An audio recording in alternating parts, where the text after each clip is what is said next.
और अब मलिकाए खूबसूरती जिसे कहना चाहिए, लंबे बालों की तो मिसाल कहीं और नहीं मिलेगी।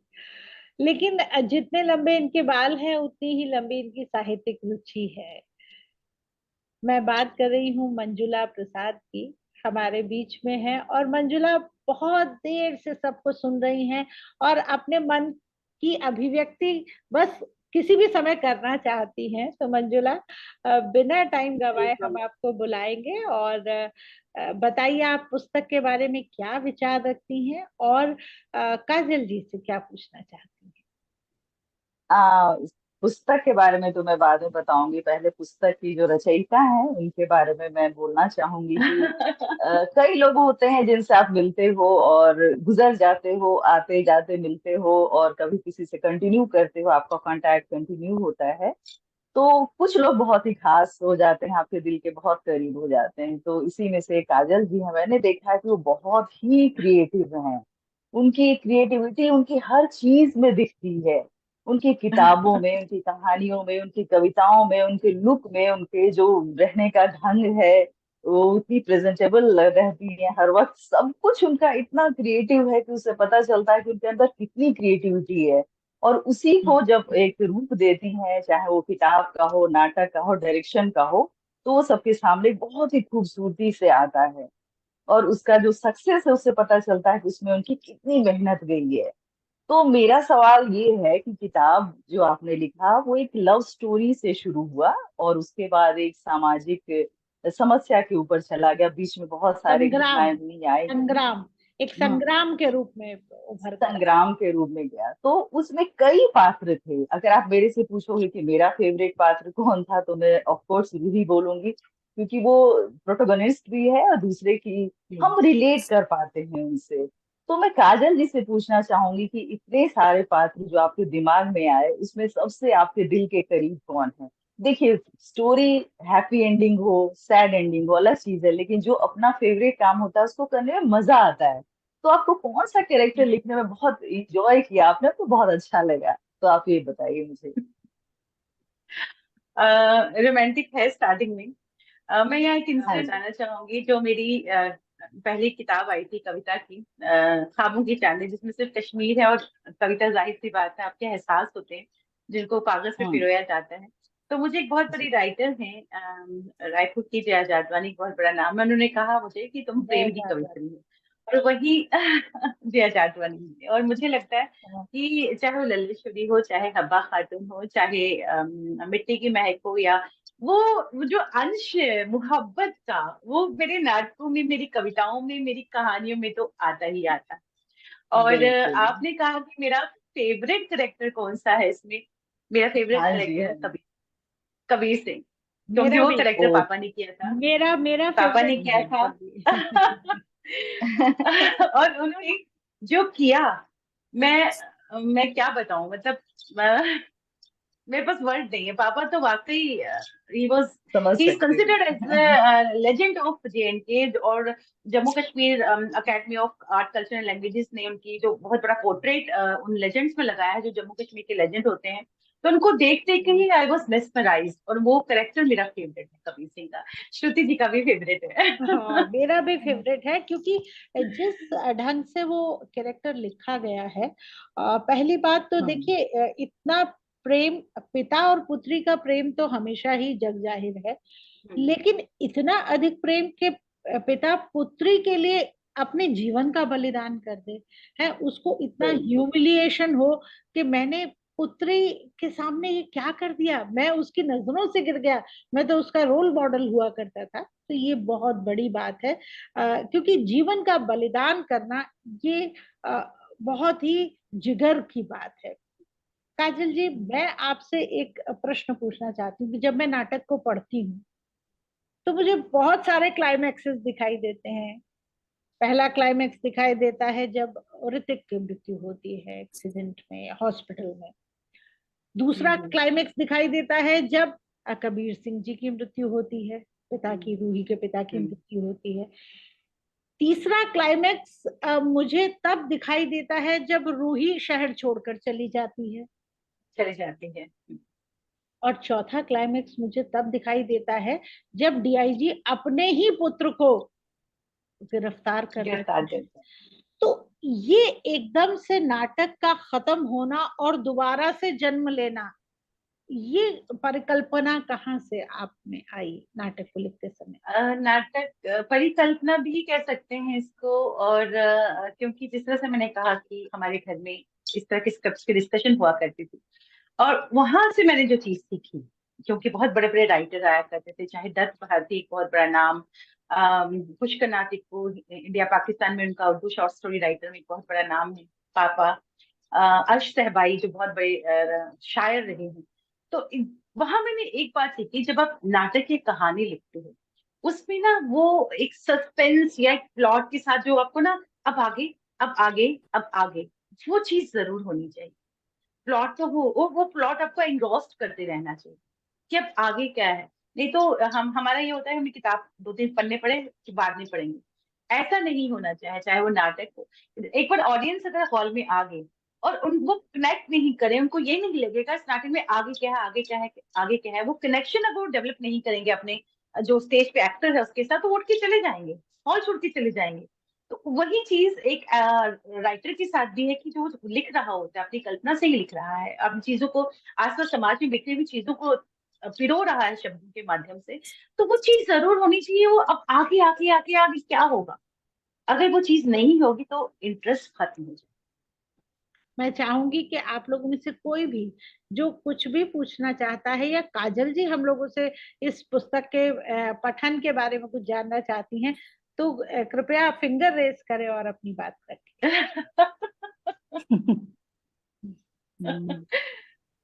जी, मंजुला।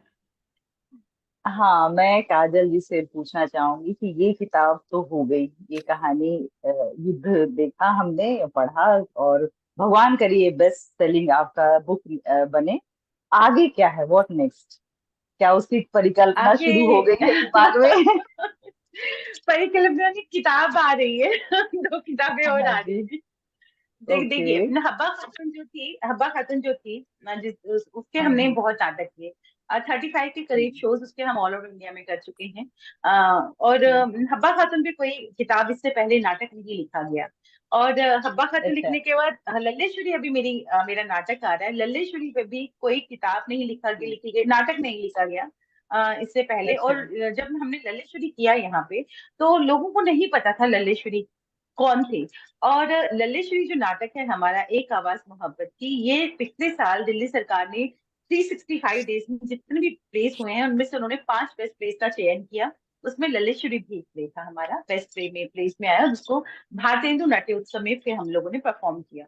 तो ये नाटक मैंने लिखी है। अब लल्लेश्वरी मेरा प्रकाशित होके आ गया है, अभी आने वाला है।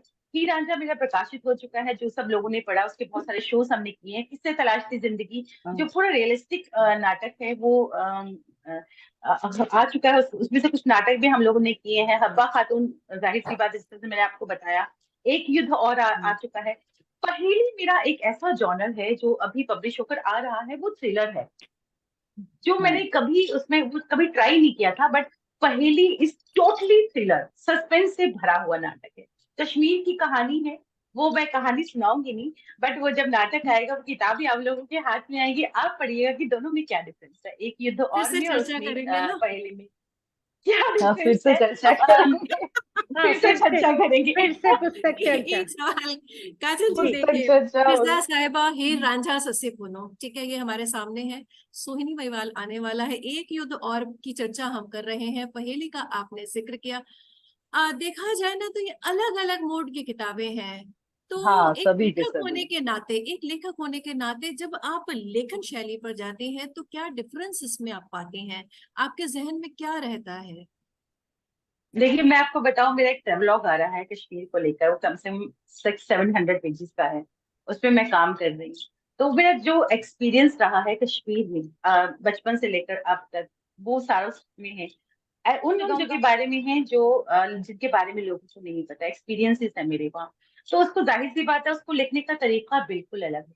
कविता जब मैं लिखती हूँ तो कविताएं नहीं होती, मेरे एहसास होते हैं। जैसे ख्वाबों की चांदनी या मीरो ऑफ थॉट्स, जो मेरे दोनों इंग्लिश और हिंदी के वो हैं, काव्य संग्रह है, वो जो मैंने फील किया है, जो मेरे अंदर चीजें रही हैं, वो सब शब्दों की शक्ल में उसमें मैं कागज पे उतारी हूँ। तो वो तो मेरे एहसास हुए। देखिए, जब हम नाटक लिखते हैं, जैसे हब्बा खातून, ललित श्री हो या इस तरह के रियलिस्टिक नाटक हो, ये कहानियां जो हमने सुनी है, जो हमने हमारे आसपास समाज में घट रहा है, उन्हीं कहानियों को नाटक की शक्ल दी जाती है। तो तीनों को लिखने का जो तरीका है वो अलग होता है। मैं जानना ये चाहती हूँ कि आप रंगमंच भी करती हैं, आप आकाशवाणी में जॉब भी करती हैं, और नो डाउट एक परिवार है सुंदर सा, उस परिवार को भी देखती हैं। ये लिखने का वक्त कब निकालती हैं आप? ये मैं भी लिखना तो पूछने वाली आत्मा थी। की 24 में से 28 घंटे होते हैं ना। अब मैं आपको एक बात बताती हूँ। यहाँ पे जब हम मास्टर्स कर रहे थे चाइल्ड साइकोलॉजी में, एमएससी जब हम कर रहे थे, तो वो कहने को, that was part of human development, तो कहने को तो वो होता है कि एमएससी है, बट वो टोटली मेडिकल था। और हम लोग तब कहते थे कि 24 घंटे बहुत कम होते हैं, हम कैसे दिन को खींच खींच के लंबा करें। तो लेकिन अगर हमारे अंदर पैशन की बहुत जरूरत होती है, अगर आप कुछ भी करना चाहिए, सभी आप सभी इतने गुलीजन है, आप तो जानते हैं इस बात को, समझते हैं इस बात को। अगर पैशन हो तो कुछ भी मुश्किल नहीं होता। जब लोग, एक इंसान पहाड़ तोड़कर नदी निकाल सकता है या पहाड़ तोड़ के सड़क बना सकता है, तो ये तो पागलपन बहुत जरूरी है। अब पागलपन बहुत जरूरी है। मेरा भी एक प्रश्न है मैम से। जी मनीषा। अ, मैम, मैं ये भी जानना चाह रही हूँ, देखिए अभी सुखनंदन जी ने ये सवाल किया कि सचमुच में आप इतने सारे अलग अलग पात्रों को, इतनी सारी भावनाओं और इतने सारे उद्गारों को कैसे तराशती हैं एक एक पात्र की शक्ल में और लेखन में ढालती हैं, आप उसका किरदार भी करती हैं। तो मेरे मन में भी ये बात आ रही थी, देखिए गागर में सागर की मैं उक्ति सुनी हूँ और ये कहावत पूरी तरीके से चरितार्थ होती है आप पर, ऐसा मुझे लगता है। लेकिन गागर में सागर भरा हो, लेकिन सागर की जो जिम्मेदारी है वो बहुत महती हो जाती है एक एक बूंद को संभालने की। तो ये जो कवायद है, ये जो जिम्मेदारी है आपकी, ये सचमुच में बहुत बड़ी है। और आप इसका अनुपालन कैसे करती हैं? जैसे अभी श्रुति जी ने भी पूछा कि आप कहाँ से लेखन का समय निकालती हैं, तो आपने बताया कि आप क्या करती हैं, कैसे संभालती हैं। लेकिन मैम, कभी कोई संघर्ष का दौर आया जब आपके मन में उद्गार फूट रहा हो, आप लिखना चाहती हो, आप उतारना चाहती हो और आप उतार ना पा रही हो, ऐसा कोई लम्हा, ऐसी कोई कसक, ऐसा कोई दर्द हो तो प्लीज बताइए और हमें बताइए कि उससे निजात पाने का कौन सा रास्ता मैं तलाश। मैं मनीषा जी आपको बताऊं, मैं ना अपने आप को बहुत ब्लेस मानती हूँ। जब मैं थिएटर में आई तो मुझे कोई खास स्ट्रगल नहीं करना पड़ा, बस वो हो गया। ऊपर वाले ने इतनी मेहर की, वो हो गया, वो आज तक सफर जारी है।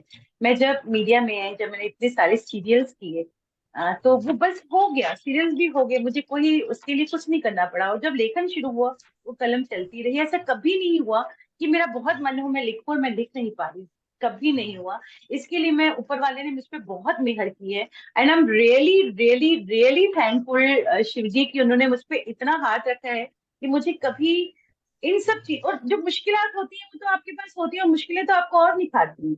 बट ये कभी नहीं हुआ कि मैं अगर कुछ लिखना चाहूँ और मैं नहीं लिख पाई, ऐसा नहीं हुआ। और लिखने का कोई वक्त नहीं होता, लिखने के लिए आप कभी भी कहीं पे भी बैठ के लिख सकते हो। और लिखने के लिए आप सोच के नहीं लिखते, वो जस्ट आप, एक कागज होता है और आपकी कलम चलने ट्रांस, लगती है। आप ट्रांस में लिखते हो, एक बस मिनट में लिख सांस देते में हैं। वो लिखते हो, बस वैसा होता है। रात को अचानक से 4 बजे 3 बजे नींद खुल जाती है, फटाफट डायरी और लिखो, उसके बाद सो जाओ, ऐसा भी होता है, ऐसा भी होता है। और आपके अंदर ना वो चीजें चलती रहती है, चलती रहती है, चलती रहती हैं, और अचानक से एक सीन बन जाता है। ऐसा बहुत होता है मेरे साथ। और काजल जी, बस हो गया, ये जो सरलता है ना आपकी इसको बलिहार जाने को जी चाहता है, बस हो गया। कहना कहना ना होगा कि काजल जैसी शख्सियत के लिए दिल से यही निकलता है कि 10 धरती कागज करूं, 10 धरतियों को कागज बना लूं, समुद्र की स्याही बना लूं, और आसमान हाँ, से लेखनी उधार मांग कर उस पर मैं क्या बात। लिखती जाऊं, लिखती जाऊं, लिखती जाऊं, कभी ना रुकूं। और वाह। यही हम कामना करते हैं काजल जी आपके लिए, कि आप लिखें और जीवंत कर दें उस विषय को जिसको आपने चुना है लिखने के लिए। मैं समझती हूँ कि आज की पुस्तक चर्चा में हमने इस पुस्तक के लगभग सभी पहलुओं पर हमने चर्चा करी है। और एक प्रश्न काजल जी पूछना चाहती हैं हम सभी से, बिल्कुल प्रश्न नहीं पूछना चाहती, मैं आपको बताना चाह रही हूँ बताना चाह रही हूँ कि मेरी क्योंकि मैं कश्मीर से हूँ और कश्मीर में हमारी जो ऑफिशियल लैंग्वेज थी है वो उर्दू है। मेरी हिंदी बहुत बहुत बहुत कहते हैं ना बहुत अच्छी नहीं है, ठीक ठाक है। तो मुझे लगता है जब मैं लिखती हूँ, ये मैं अपने आप लोगों को बताना चाह रही हूँ, तो मुझे लगता है कि मैं सरल शब्दों में चीजों को लिखूं, जो लफ्ज जो वर्ड्स मैं बोल सकती हूँ वही आगे मैं लिखूं। मैं बहुत मुश्किल मुश्किल शब्दों को नहीं उतार सकती कागज पर। जिस तरह से मैंने कई बार देखा है कि बहुत खूबसूरत लिखते हैं लोग, मैं लिखती हूँ लेकिन मेरे जो लफ्ज होते हैं बहुत ही सिंपल और बहुत ही साधारण होते हैं। इस बारे में मैं एक बात कहना चाहूंगी कि जो सिंपल है ना वो ग्राह्य है। वो एक आम ऑडियंस जो एक कहना चाहिए ना इनिशियल हिंदी भी जानती है उस तक भी पहुंचते हैं। अगर हम बहुत एक भाषाई स्तर पर एक अच्छी हिंदी लिख रहे हैं तो हम कहीं ना कहीं अपनी ऑडियंस को लिमिट कर रहे हैं, ऐसा मेरा मानना है। और वो ये भी बात जरूरी है कि एक अच्छे साहित्य की पहचान है एक समृद्ध भाषा, लेकिन बिल्कुल अगर भाषा आप जन सामान्य तक अपना संवाद पहुंचा पा रहे हैं तो वो आपके साहित्य की जीत भी है। तो इस बात का रिग्रेट मुझे नहीं लगता कि कभी भी किसी को होना चाहिए कि मैं बहुत सिंपल भाषा में लिखती हूँ या मैं आप अपने भावों को अच्छे से उकेर पा रहे हैं और जन सामान्य तक पहुंचा पा रहे हैं, ये सबसे बड़ी बात है। और बहुत शुक्रिया। जी दीपा जी कुछ कहना चाह रही हैं। दीपा जी आप कुछ कहना? मैं यही कहना चाह, आवाज आ रही है आपको? जी आ रही जी आ रही है। मैं यही कहना चाह रही हूँ कि जो आप बात कह रही हैं कि भाषा का माध्यम ऐसा हो जो सबको समझ आए तो वो बहुत अच्छा रहता है। और काजल जी से मेरा प्रश्न कुछ नहीं है, बस ये है कि जैसा उन्होंने कहा कि वो ब्लेस रहे हमेशा और शिव जी की कृपा उन पर बनी रहे, इसी तरह वो लिखती रहें और हमको सबको जो सोसाइटी के लिए वो इतना अच्छा लिख रही है, सबको इतना अच्छा मतलब जो साहित्य दे रही है वो देती रहे, नाटकों के माध्यम से, किताबों के माध्यम से। हम लोग उससे हमेशा हमें इंतजार रहेगा उनकी अच्छी उसका। और काजल जी आपकी बिल्कुल। मुस्कुराहट हमेशा इसी तरह कायम रहे, क्योंकि जी जब हम बिल्कुल। आपको देखते हैं तो जाहिर है कि हम भी मुस्कुराते हैं, तो हमें अपनी मुस्कुराहट की पहले परवाह है ना, दैट इज व्हाई कि आप मुस्कुराती हैं।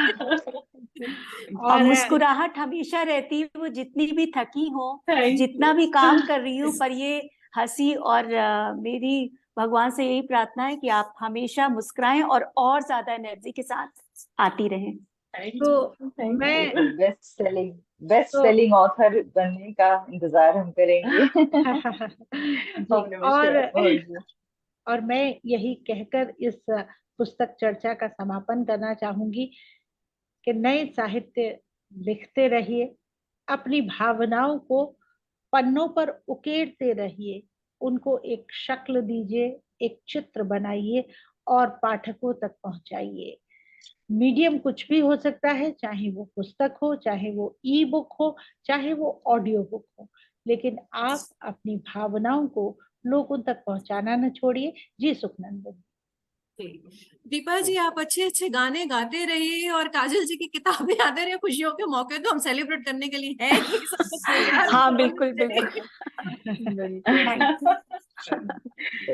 बिल्कुल। तो एक फॉर्मल क्लोजिंग के साथ आज की पुस्तक चर्चा को हम यहीं पर विराम देते हैं। और श्रुति जी मैं एक लाइन कहना चाहूंगी। जी बिल्कुल। आपको डिस्टर्ब कर रही हूँ? नहीं नहीं बिल्कुल नहीं। अभी ना जाओ छोड़कर कि दिल अभी भरा नहीं, अभी अभी तो आई हो बाहर बन के छाई हो। बस इतना ही कहूंगी कि जाने का दिल नहीं है पर हम सबको जाना पड़ेगा। क्या बात है। जवाब मैं देती हूँ ना, मैं चली देखो